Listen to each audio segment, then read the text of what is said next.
Now on WCIA 3 News. A longtime fire chief is no longer employed in one village. We'll tell you why people were frustrated when they found out. And millions of dollars are being given to small independent pharmacies throughout the state. We'll show you how that'll help businesses here in central Illinois. Plus, people are trying to prevent beachgoers from drowning. Find out what they're raising money for. You're watching your local news leader. This is WCIA 3 News at 9 on X49. We all live in this town, right? There are neighbors, there are families. We want what is best for our town. A fire chief is out of a job after 30 years leading his department. Good evening, I'm Jennifer Jensen. Jessica is off tonight. The village of Savoy announced Chief Michael Forrest's retirement this morning. WCIA 3's Jen Lask is in the newsroom now. Jen, firefighters came to his defense tonight. More than a dozen members of the fire department showed up at village board meeting tonight. 5 of them spoke to the board in support of their chief. Sources close to Chief Michael Forrest say he was asked to retire and hadn't been planning on it at this time. At tonight's meeting, the members who spoke up voiced their frustration at what they called a lack of communication from elected officials. They said the department, city, and former chief deserved more and asked for the board to set politics aside. But you guys all want what's best for the village, and that's the same thing that every one of these people sitting in this room wants what's best for the village, and that's the important thing. The board announced former Champaign Fire Lieutenant Lon Pitcher would serve as the interim chief. He's been a volunteer firefighter at Savoy for 4 years. Pitcher is expected to serve until a new chief is confirmed. The members of the department who spoke tonight have asked the board to let them be a part of the process moving forward. Reporting live in the newsroom, Jen Lask, WCIA 3, your local news leader. Jen, thank you for that report. In other news tonight, the chief financial officer for Champaign Schools says he's been placed on administrative leave by the district. Thomas Lockman says he believes this happened because he reported the district to law enforcement with concerns he had involving the use of P-cards. P-cards are basically credit cards that district employees can use. Lockman says he reported those concerns to state police. We reached out to them about it, but they said they couldn't comment on this case. They said it's being handled by the appellate prosecutor's office in Springfield. We reached out to them and haven't heard back yet. Lockman says he hasn't been given a reason for being put on leave. In a statement he sent WCIA, he said, "It is clear that this has been done in retaliation for me having provided information relating to the conduct of the superintendent and others to law enforcement." Sikich, who is a Chicago-based lawyer, and the board. We reached out to the district, but they said they don't comment on personnel issues. New at 9 tonight, more than 70 independent pharmacies in rural and downstate communities are getting some much-needed help, including one here in Ford County. Comptroller Susan Mendoza released almost $5 million through a relief program for small pharmacies in areas that are medically underserved. This comes after many pharmacies experience financial hardship because of rate cuts by benefit managers. To put this in perspective, at Hudson Drugstore in Paxton in the past year, the number of prescriptions filled went up 32%, but their profit went down by 83% because of changes in pharmacy policies. They were told they'd receive tens of thousands of dollars through this program. Governor Pritzker made his way around Champaign County today to talk about the new capital spending plan. He stopped by the U of I, but not before spending time at Champaign Public Works and explaining some of the infrastructure improvements that are slated for central Illinois. Part of that is happening at the I-57-74 interchange. It'll cost around $50 million to reconstruct that. Well, there's significant savings, as we've talked about, that people will realize as a result of having smoother roads, as a result of having bridges that are actually functioning, as a result of the reduced number of accidents that will occur from the infrastructure failings of our state. Pritzker says the new infrastructure plans will also bring in tens of thousands of jobs. IDOT will reopen lanes that have been closed for construction for the 4th of July holiday. The department is suspending non-emergency road work from 3 p.m. today until Sunday night. However, there are some roads that will only have one lane open. Those include I-74 between St. Joe and Fithian and Prospect Avenue over I-74 in Champaign County. I-72 over I-55 and 2nd Street over I-72 in Springfield, and I-70 between Effingham and Altamont. Warmer weather is causing problems for drivers. Increased heat and humidity is causing roads to buckle and they need repair. IDOT says they have had more issues this week. Interstate 72 near Argenta was also impacted. People who work nearby are upset about the damage. I'd rather take 48 because it ain't so much as potholes and all of that tearing up my car and having me to happen to buy new tires every time I turn around from a flat or something, and fixing axles and all of that on my car, which I have had to do. IDOT says they are working to address buckled roads and get them fixed as soon as they happen. Lake Shelbyville is hosting a life jacket donation drive to better protect beachgoers. The drive is run by the Sea Tow Foundation. Last year, they gave the lake a grant to expand their life jacket donor program. Park rangers say all of the donations will go to help keeping people safe while in the water. We want you to have fun while you're here, but we want you to be able to go home safe as well. And so water safety is one of our biggest pushes here. So this is one way to draw attention to it and then to ensure that we have the materials needed to be able to continue doing the life jacket loaner stations. Donations are being accepted at the Visitor Center until July 8th. The program has 15 spots around the lake to borrow life jackets from this program. For most people, summertime means having fun in the sun, but too much exposure can be dangerous. We'll have some helpful tips to prevent getting a sunburn or worse, skin cancer. Well, it was a rainy day across central Illinois, but it still warmed up. Before those thunderstorms arrived, it was hot, 92 officially for the high temperature. Today, as we look outside on the Roofing Dog, at Flooring America weather camera, some storms are still out there tonight. Even more in the forecast. We'll talk about things eventually cooling off coming up. Weather quiz. What's the name of the device used for measuring air pressure? Is that a hygrometer, anemometer, slingometer, or a barometer? We'll have the correct answer in your forecast coming up.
Now, Central Illinois' most accurate forecast with meteorologist Kevin Lighty.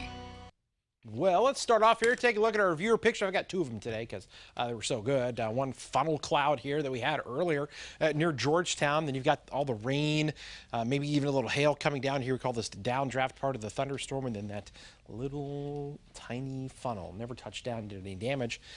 Lightning doing some damage in some parts of central Illinois. This one, southwest Champaign County. We've got reports of lightning splitting a tree. I just posted it on my Facebook page. You can go on and check it out. Split a tree in Rantoul. I mean, literally down the middle. And it's a huge tree, so you can go on and check that out if you want to. Storm Tracker Doppler, lots of heavy rainfall still showing up, especially north of Springfield. Jacksonville, you guys have had a ton of rain. Lincoln, looks like you're going to get in on this activity here before too long, but as you can see, there's still kind of a weakening trend going on with some of this activity. We're seeing less here along that I-57 corridor where it was a very rainy afternoon for many. The storms fading away after midnight tonight. Should be done with that through the beginning of your Thursday. Temperatures tonight feeling a little better because it rained in a lot of areas, 73 in Champaign. But again, 4th of July, tomorrow, we could see additional storms fire in the afternoon. I think it's going to be less in the way of coverage than what we had today, but still the possibility for some storms will exist. So I'm going with isolated storms for those fireworks that will go off tomorrow evening. I think that there will be more opportunities for those fireworks to get set off without any issues than you're going to have where you're going to have storms around that could cancel some of those. So I think you're still looking good. But again, a few of you may still have an isolated storm or two. On the future track, the rain really cranks up, I think, a little bit better for Friday and into the day on Saturday, and then a little bit more isolated Sunday before things calm down as we head into early next week. Week 6 winners to our Out of the Rain sweepstakes. There you go. We've done this, given away 24 of those umbrellas. Lori, Suzanne, Marty, and Leanna, our final 4 winners. All right, 3-day forecast here showing the storms over the next few days, but eventually a cooler pattern is heading our way. We're looking forward to some nicer temperatures here before too long. Weather quiz, we're talking about the name of the device that measures air pressure. Is that a hygrometer, anemometer, slingometer, or a barometer? Measures air pressure. C? I'm just kidding. It's not C. You made that one up. It's D. I made that one up? Well, what the heck is a slingometer? I bet you he made that up. How much you want to bet? It's D. Boom, shakalaka. Wow. Right again. Wow. Woo! Somebody's Googling, finding the I answer. am good. Every time we do this quiz, he says I Google it whenever I get it right. Somebody's telling her in her ear? Frequently, I'm right, and I never Google answers. I don't cheat. I'm a journalist. I do not cheat. That's right. Journalistic integrity. That's right. Oh, look, my dress matches the clouds in the background. How pretty is that? It does. There you go. All right, time for my favorite part of the show. We asked you to share pictures of your pets today, and we got some pretty cute ones. I went with the theme, patriotic. I figured that would be a good one for tomorrow on 4th of July. Oh, America. This one is a cutie. This little cutie patooty's name is Haven, and she's strutting her little American flag bandana. America, love it. There you go. So cute. All right, let's see what else we got. Milo, decked out in all American. That is America through and through right there. You can't get more patriotic than that in a picture of a dog, I feel like. Wow, that's yeah. I wonder if they pulled that picture from the internet. I mean, that looks really catalog. It looks that looks really staged. It's cute. But hey, props to them. They got it on the. She is posing too. Oh my goodness. All right, next up, Jessica Bauer sent us this photo of her pet pig. Well, there you go. Eating patriotic pet pig. Eating are those Cheerios? Cheerios. Yeah, little cereal here, and I love this hat. Cheerio. I think I'm going to wear that when I anchor the newscast tomorrow. What do you think? Should I do it? Do it. Do it. I right. will get the hat. You get the hat, I'll wear it. All right, we'll have a look at your national headlines coming up next. Cheerio.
Live from WCIX 49, this is your local news leader with Jessica Coons, meteorologist Kevin Leify, and Central Illinois' most accurate forecast.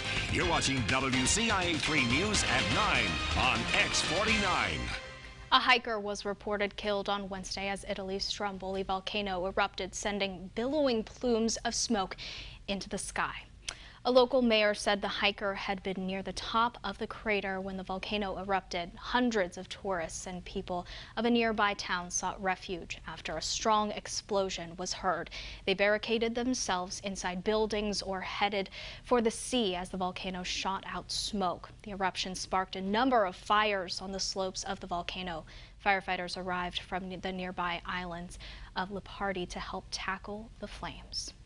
Japanese authorities on Wednesday directed more than 1 million people to evacuate their homes as heavy rains battered the region, prompting fears of landslides and widespread flooding. Videos on social media showed cars driving through flooded streets in the city of Tiramisu on the southern main island of Kyushu. Heavy rain has continued in southern Japan since Friday, causing rivers to overflow. 14,000 ground troops were standing by for emergency rescue and search operations if needed. We'll have a look at your next news and health coming up.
The news continues here on WCIA 3, your local news leader. The relief effort in Taylorville following the tornadoes this past December hasn't ended. Today, a national organization came to the town's aid. WCIA 3's Cole Henke has more. Taylorville Police Chief Dwayne Wheeler has been volunteering to get the town back on their feet after a tornado hit in December. After seeing how much more help the community still needed, he called the national organization House in a Box. House in a Box delivers supplies to disaster-stricken areas. We sit down with their families, see what they lost. You know, if they're single, if they have kids, and then we go ahead and find out what they need. Once we get a list of what they need, we contact House in a Box, let them know what we need, and then they ship it to us. The families receiving supplies from the shipment are families who were underinsured or totally uninsured when the storms destroyed their homes. They will be getting a wide range of household necessities, from mattresses down to laundry detergent. The final shipment from House in a Box is scheduled to come in next week. Next week or so, we'll be getting a bunch of sofas and desks and drawers, things like that, different tables. We're going to get a whole new shipment of supplies in July 8th, and it's just amazing how the supplies are coming in still this day. The Taylorville community has made great strides in the recovery process, but there's still a long way to go. Some families who got supplies still don't have a home to put them in. Like I said, we lost everything in there. We lost our beds, we lost our furniture, we lost a lot of stuff in the tornado. The Bowers family just started rebuilding their home and will get their supplies when it is finished. Until then, they will keep the supplies in a warehouse in Taylorville with everybody else's supplies. In Taylorville, Cole Hankey, WCIA 3, your local news leader. House in a Box sent almost $30,000 worth of supplies to Taylorville. As the weather heats up, the sun's UV rays are even stronger and more dangerous. We'll tell you what precautions you should take to prevent skin cancer.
This is WCIA 3 News, your local news leader.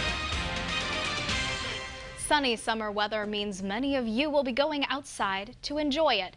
But if you don't take precautions, that can do major damage to your skin. July is UV Safety Awareness Month. These harmful ultraviolet rays burn your skin and can cause skin cancer.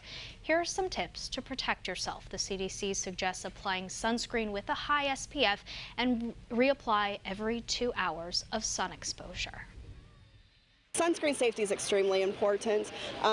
Just the amount of skin cancer out there and other sun-related instances that sun poisoning happens, heat stroke happens, all of those things. And so the sunscreen really helps protect your skin and yourself from all of those elements.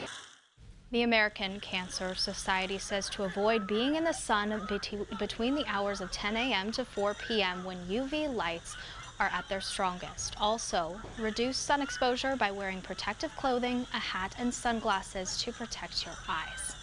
We'll have a final check of your forecast coming up after this.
A baby albino kangaroo was revealed to visitors of Ukraine's Kharkiv, I don't know if I pronounced that right, ecological park.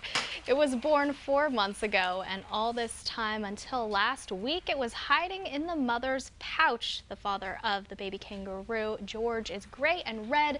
The mother, Nancy, is white as well, the same as that little baby.